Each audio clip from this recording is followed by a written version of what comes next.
बड़ी खबर की बात करेंगे।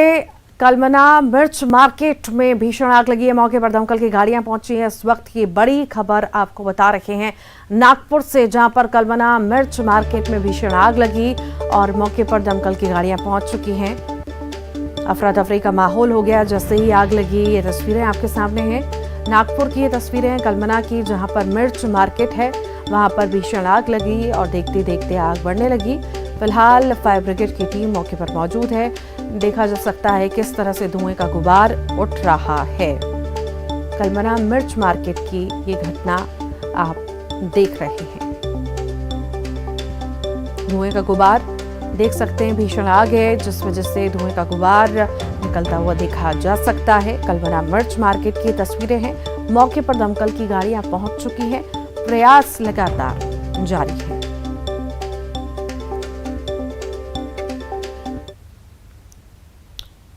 राहुल गांधी की भारत जोड़ो यात्रा मध्य प्रदेश पहुंच चुकी है। भारत जोड़ो यात्रा बुरहानपुर के बोदरली गांव पहुंची। यहां उनके स्वागत के लिए पूर्व सीएम कमलनाथ, दिग्विजय सिंह, अरुण यादव सहित प्रदेश के सभी दिग्गज नेता और हजारों कार्यकर्ता मौजूद थे। कांग्रेस कार्यकर्ताओं ने राहुल का जोरदार स्वागत किया, उनकी आरती उतारी। राहुल गांधी ने यहां सभा भी की।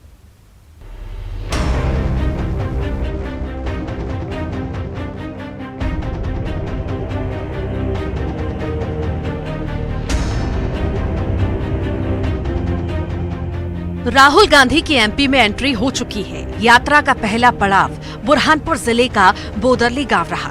राहुल की अगुवाई वाली भारत जोड़ो यात्रा महाराष्ट्र से गुजरने के बाद दक्षिण का द्वार कहे जाने वाले बुरहानपुर जिले के बोदरली गांव से मध्य प्रदेश में दाखिल हुई। यहां सुबह 7 बजे राहुल का आरती उतारकर स्वागत किया गया। लोक नृत्य कलाकारों ने उनके स्वागत में लोक नृत्य की प्रस्तुति दी। एमपी में अपने पहले भाषण में ही उन्होंने भाजपा पर हमला बोला। राहुल ने कहा कि उनकी यात्रा देश में फैलाई जा रही नफरत, हिंसा और डर के खिलाफ है। यात्रा के पीछे 2-3 लक्ष्य। सबसे पहला, जो नफरत, हिंसा और डर हिंदुस्तान में फैलाया जा रहा है, उसके खिलाफ ये यात्रा है। देखिए तरीका क्या है बीजेपी का। सबसे पहले डर फैलाओ, तो ये पहले डर फैलाते हैं और फिर जब डर अच्छी तरह फैल जाता है फिर उसको वो हिंसा में बदल देते हैं। देखिए हिंसा कुछ कोई चीज नहीं होती। हिंसा डर का एक रूप है। जो डरता नहीं है वो हिंसा कभी नहीं कर सकता है। जो डरता है वही हिंसा करता है। कांग्रेस के पूर्व अध्यक्ष ने केंद्र सरकार को बेरोजगारी और महंगाई के मुद्दों पर भी घेरा है। 25 किलोमीटर एवरेज बनता है और उसमें हम चलते हुए हम बातचीत नहीं करते, हम अपनी बात नहीं रखते। मुंह बंद कान खुले, बता रहा हूं, मुंह बंद कान खुले। मन की बात नहीं, हमारी मन की बात नहीं, आपके मन की बात क्या है, किसानों की मन की बात क्या है, बहनों की, युवाओं की मन की बात क्या है, मजदूरों की मन की बात क्या है, छोटे व्यापारियों की मन की बात क्या है, ये हम सुनते हैं, दिन भर सुनते हैं। और फिर 15 मिनट, ज्यादा से ज्यादा 20 मिनट, 7 बजे शाम को हम अपनी बात रखते हैं। उधर राहुल की यात्रा पर बीजेपी लगातार हमलावर है। यात्रा में प्रियंका गांधी के शामिल होने को लेकर बीजेपी प्रदेश अध्यक्ष वीडी शर्मा ने निशाना साधा। उन्होंने कहा कि वो नारा देती हैं, लड़की हूँ, लड़ सकती हूँ, तो जवाब दें उमंग सिंगार के मुद्दे पर क्यों चुप है। उन्होंने कहा मध्य प्रदेश आपसे पूछना चाहता है, उमंग सिंघार के खिलाफ आप क्या कार्रवाई करेंगे। तो देखा कि प्रियंका गांधी जी बेटी है तो लड़ेगी, ये अभियान दे रही थी। अरे प्रियंका जी, ये मध्य प्रदेश चिल्ला चिल्ला करके पूछ रहा है। आपके उमंग सिंगार कांग्रेस के विधायक, मैं गुजरात के चुनाव में हूं, वो गुजरात के चुनाव के सह प्रभारी हैं। उनके ऊपर कांग्रेस की राष्ट्रीय नेत्री ने उनके खिलाफ बलात्कार का आरोप नहीं लगाया, बलात्कार की एफआईआर हुई है, पुलिस उन्हें ढूंढ रही है। इससे पहले एक बहन की हत्या कर दी गई, उसको आत्महत्या में कन्वर्ट कर दिया गया। वो बहन भी न्याय की गुहार कर रही है, उसके परिवार के लोग। तो क्या प्रियंका गांधी जी उमंग सिंगार को जेल भेज करके, कांग्रेस से हटा करके, क्या इस बेटी बचाने, आपने जो कहा कि बेटी है तो लड़ सकती है, इसका जवाब आप देंगे? मध्य प्रदेश पूछना चाहता है। उधर राहुल की एंट्री के साथ ही वीर सावरकर को लेकर उनके बयान पर पोस्टर पॉलिटिक्स भी शुरू हो गई है। बुरहानपुर में पोस्टर्स के जरिए राहुल गांधी पर निशाना साधा गया है। पोस्टर पर लिखा है, सावरकर का मतलब तेज, त्याग, तप, तथ्य, तारुण्य, तीर और तलवार है, लेकिन राहुल का मतलब क्या है? राहुल की अगुवाई वाली ये पदयात्रा 4 दिसंबर को राजस्थान में दाखिल होने से पहले पश्चिमी मध्य प्रदेश के मालवा निमाड़ अंचल से गुजरेगी। वासु चौरे, न्यूज़ 18, बुरहानपुर।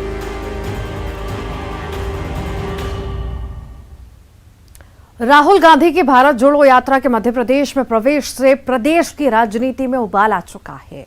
राहुल गांधी भारत जोड़ो यात्रा के दौरान जननायक टंट्या भील के जन्म स्थान पर जाने वाले हैं।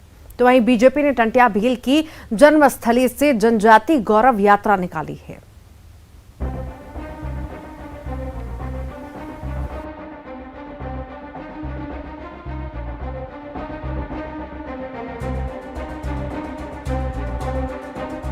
राहुल गांधी की यात्रा मध्य प्रदेश में प्रवेश कर चुकी है, लेकिन सूबे में सिर्फ राहुल की भारत जोड़ो यात्रा ही नहीं, बल्कि एक और यात्रा भी निकाली जा रही है। जी हां, प्रदेश की राजनीति में आदिवासी वोटों के ध्रुवीकरण को लेकर बीजेपी ने बड़ा दांव खेला है। दरअसल राहुल गांधी मध्य प्रदेश के खंडवा जिले में स्थित जननायक टंट्या भील के जन्म स्थान बड़ौदा अहीर जाने वाले हैं। राहुल गांधी 24 नवंबर को बड़ौदा अहीर जाएंगे, लेकिन उसके पहले भारतीय जनता पार्टी ने गौरव यात्रा का आगाज कर दिया है। इस गौरव यात्रा में सूबे के मुख्यमंत्री शिवराज सिंह चौहान शामिल हुए और आदिवासियों को पेसा एक्ट के फायदे गिनाए। खंडवा के पंधारा में सीएम ने आदिवासियों को पेसा एक्ट की जानकारी दी और कहा कि सरकार आदिवासियों के साथ है। एक्ट को लेकर किसी भ्रम में न रहें, क्योंकि यह कानून किसी के खिलाफ नहीं है।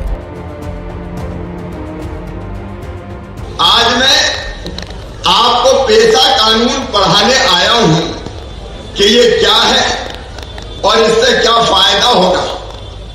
पहली चीज, ये पेशा कानून किसी के खिलाफ नहीं है, कोई जाति के खिलाफ नहीं, ना सामान्य वर्ग के खिलाफ है, ना पिछड़े वर्ग के खिलाफ है। ये आदिवासी भाई और बहनों को और कैसे मजबूत करें, इसके प्रावधान इसमें किए गए हैं।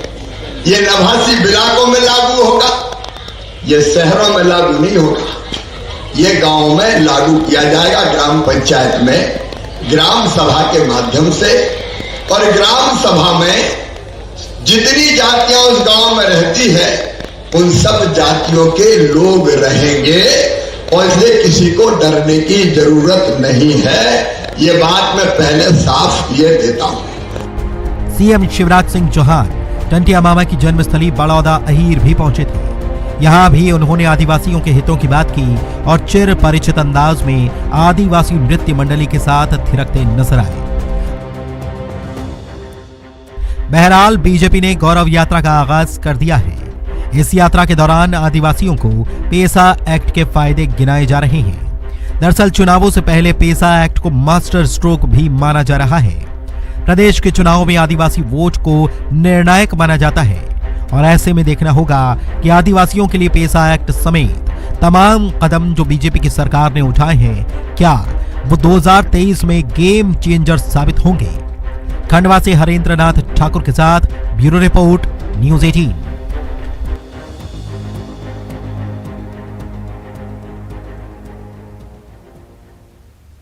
अपनी बुलेट प्रूफ कारों को पीछे छोड़ 4 अमेरिकी महिला राजनयिक दिल्ली में ऑटो से सफर कर रही हैं। इनमें से 2 महिलाओं ने तो खुद का ऑटो खरीद लिया है।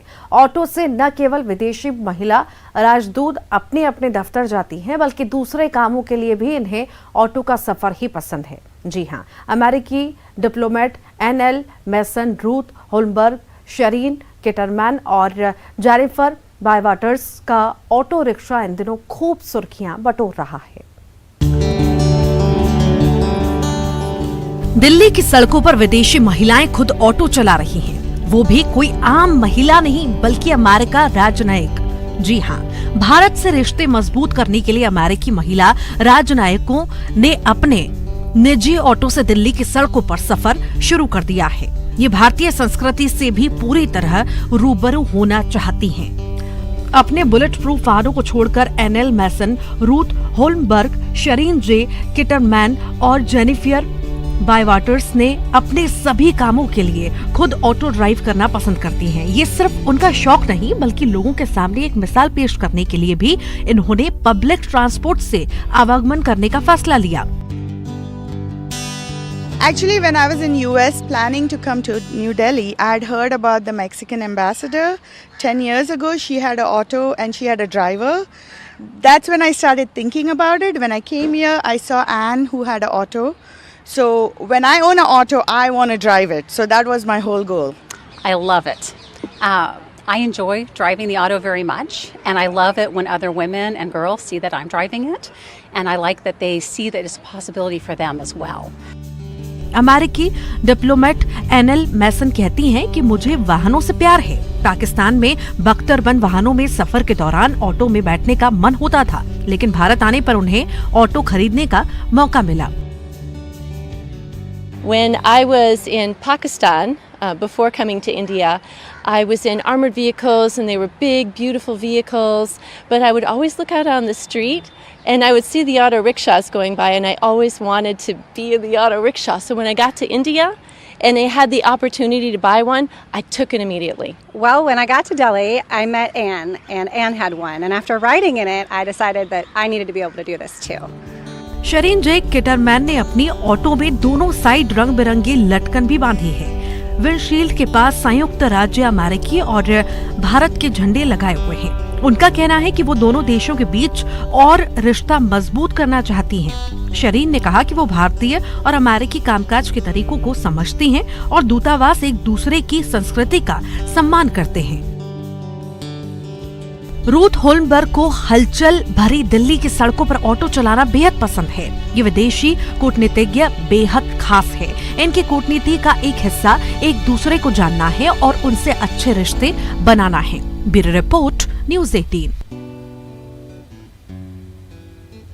अब छत्तीसगढ़ में बीजेपी मीडिया सेल से जुड़े नेता राहुल गांधी पर बयानबाजी करते बचते नजर आ सकते हैं, क्योंकि पार्टी के प्रदेश प्रभारी ओम माथुर ने उन्हें एक बड़ी नसीहत दी। ओम माथुर ने सलाह दी है कि राहुल गांधी को छोड़िए, सीएम और विधायकों को टारगेट करिए। उधर माथुर की इस नई रणनीति पर सीएम भूपेश बघेल ने कहा, ओम माथुर कंफ्यूज हो गए हैं।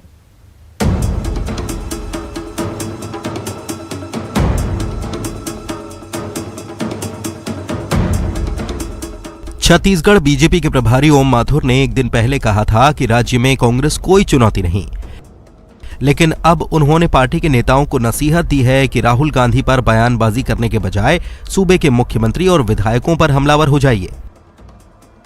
रायपुर में तमाम पार्टी नेताओं की मौजूदगी में मीडिया सेल को ओम माथुर ने नया मंत्र दिया। उन्होंने तोल मोल कर बोलने की सलाह तो दी ही, साथ ही ये भी कहा कि कांग्रेस के राष्ट्रीय लीडर राहुल गांधी को टारगेट करने के बजाय चुनावी मौसम में प्रदेश के विधायकों पर आक्रामक होने का वक्त है। हर विधानसभा की इशू कलेक्ट करें, हमको टारगेट विधानसभा करनी है। छोड़ दीजिए पार्टी का नाम, छोड़ दीजिए, विधानसभा टारगेट करिए और वहां कम से कम एक दो दौरे भी करने पड़ेंगे आप लोगों को। तो इसलिए नीचे की व्यवस्था, मैं बार बार कहता हूं, आप भूल जाइए कांग्रेस और राहुल, आप सिर्फ भूपेश बघेल को और विधायक को टारगेट करिए, बस एक लक्ष्य रखिए। बीजेपी नेताओं को ओम माथुर से मिली इस नसीहत पर सीएम भूपेश बघेल ने करारा जवाब दिया। दरअसल एक रोज पहले ही ओम माथुर ये कह चुके हैं कि राज्य में कांग्रेस उनकी पार्टी के लिए कोई चुनौती नहीं है। यहां तक कि दावा किया था कि एक बार फिर यहां पर बीजेपी की सरकार बनने वाली है, लेकिन अब उनकी नसीहत कुछ और इशारा कर रही है। सीएम भूपेश बघेल ने इसे लेकर पलटवार किया और कहा, ओम माथुर कंफ्यूज हैं। कोई चुनौती नहीं है, दूसरा युद्ध की तरह लड़ना है, तीसरा अब राहुल गांधी छोड़िए, अब केवल छत्तीसगढ़ में मतलब भूपेश बघेल, अमरजीत, टी.एस. सिंहदेव, ताम्रध्वज साहब, इनको टारगेट करना। तीनों सवाल का उत्तर ये है, पहली बात तो ये है कि ओम माथुर जी कंफ्यूज्ड है। यदि दोनों तीनों बयान को देखेंगे तो ये स्पष्ट हो जाता है कंफ्यूज है। एक तरफ बोलते चुनौती नहीं, दूसरा बोलते युद्ध की तरह लड़ना है। तो जब चुनौती नहीं तो युद्ध की तरह क्यों लड़ोगे? दरअसल राहुल गांधी की यात्रा को लेकर बीजेपी काफी हमलावर रही है। स्थानीय स्तर पर बीजेपी नेताओं में राहुल पर तंज कसने और बयानबाजी करने की होड़ रही है। लेकिन अब जब ओम माथुर ने राहुल पर बयानबाजी छोड़ने का फरमान जारी किया है, सीएम भूपेश बघेल का कहना है कि राहुल गांधी अब इनकी पहुंच से काफी आगे निकल चुके हैं, लिहाजा ऐसी नसीहत दी जा रही है। ये जो व्हाट्सएप यूनिवर्सिटी है ना, वो सख्ते में है कि बोलें क्या, और बोलते भी हैं तो उल्टा मुंह के खा रहे हैं। तो राहुल गांधी जी अब इनके पहुंच के बाहर हो गए। माना जा रहा है कि ओम माथुर की नई रणनीति प्रदेश के चुनावी माहौल को लेकर है। राज्य में कांग्रेस को टक्कर देने के लिए पार्टी ने सीएम समेत सूबे के कांग्रेस नेताओं को टारगेट करने की तैयारी की है। शायद पार्टी को लगता है कि राहुल के बजाय सूबे की कांग्रेस सरकार के खिलाफ हमलावर रणनीति चुनावों के लिहाज से ज्यादा कारगर साबित होगी। लेकिन कांग्रेस को इसके पीछे बीजेपी का कंफ्यूजन नजर आ रहा है। देवव्रत भगत, न्यूज़ 18, रायपुर। विज्ञान और तकनीक के इस दौर में हम काफी आगे निकल चुके हैं। शिक्षा के क्षेत्र में हम रोज बुलंदियों को छू रहे हैं, लेकिन उसी शिक्षा को हासिल करने के लिए कितनी मशक्कत करनी पड़ रही है, मिसाल पेश करने वाली ये रिपोर्ट देखिए।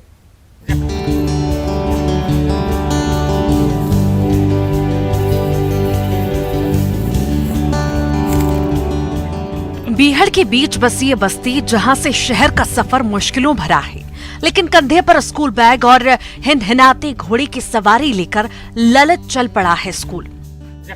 बालाघाट जिले के खैरलांजी गांव से शहर की डगर आज भी कठिन है। स्कूल बस या मोटर वैन से बच्चों का स्कूल जाना तो छोड़िए, यहाँ के बच्चे सुविधाओं के अभाव में स्कूल ही नहीं जाते। लेकिन महज 12 साल का ललित अपने हौसले की बदौलत बीहड़ का सीना रोज चीरता है। घोड़े की सवारी है और सुनसान रास्तों पर घोड़े की रफ्तार।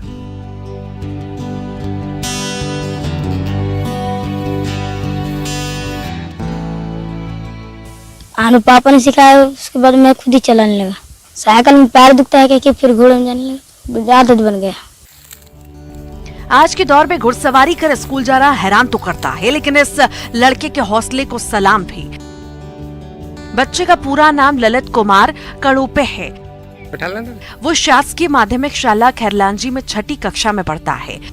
खैरलांजी उसका अपना घर नहीं है, यहाँ वो अपने नाना के यहाँ रहता है। उसके नाना घोड़ा रखते हैं। यहाँ से उसके स्कूल की दूरी 4 किलोमीटर है, लिहाजा उसने भी घोड़े को अपना हमसफर बना लिया है। अब वो घोड़ा में आदत बना ले से जी, और वो के अब इतना जंगल में भी रहते हैं, इसलिए वो है तो मैं जा रही से, और कहा भाई अब पढ़ने लिखने की भी ओके हिम्मत है, इसलिए वो घोड़ा में जा रही से। ललित ने बताया कि घोड़े से सफर मुश्किलों भरा तो है ही, लेकिन घुड़सवारी में उसे मजा भी आता है। जब उसकी क्लास चलती है तब तक मैदान में घोड़ा चारा चरता है। स्कूल खत्म होने के बाद फिर वापस घर को लौट जाता है। ललित के घोड़े पर सवार होकर स्कूल जाने की खूब चर्चा है। परेशानियां जितनी भी हों, ललित का हौसला उन युवाओं के लिए एक संदेश है जो सुविधाओं के अभाव का रोना रोते हैं। एक कहावत भी तो है, मंजिल उनको मिलती है जिनके सपनों में जान होती है। पंखों से कुछ नहीं होता, हौसलों से उड़ान होती है। Bureau report, news 18। और इसी के साथ ही फिलहाल के लिए इतना ही।